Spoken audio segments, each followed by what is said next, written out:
That might be one potential reason. But the other potential reason is that when you're on a ketogenic diet, you tend to not consume the type of foods that drive hunger. So again, we talked about in the grocery store, the 70% of the grocery store, and particularly in the center of the grocery store, that is highly processed, where they combine carbohydrates with salt or fat or some combination therein that makes it highly palatable or very, very tasty, increase the dopamine response, this positive reinforcement response of the food.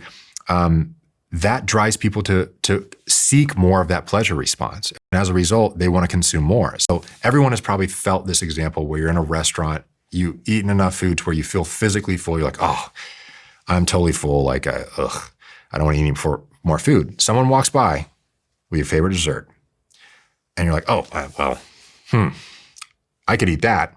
You're literally physically full, but yet you want to consume more food. This is a phenomenon that has been the struggle of in America and the rest of the world essentially now, where the food environment often drives people to overconsume. And it's not by accident. These are like well-conducted strategies in the food industry to lead to these positive pleasure responses. The reason those are added is to increase the flavor profile, the positive brain response to the food, so that you consume more of it.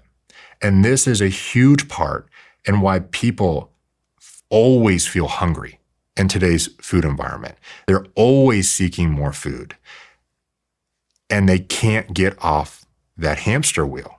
They're always overconsuming or always referring to this phenomenon called food noise, where they always feel the drive to consume foods, or they never feel full. And it's because of the sugar and the salt. It is because the food is composed and made in such a way to have a flavor profile that your brain says, not just eat one bite, eat as much as possible, because we're always seeking these pleasure responses, right? What do we do about this?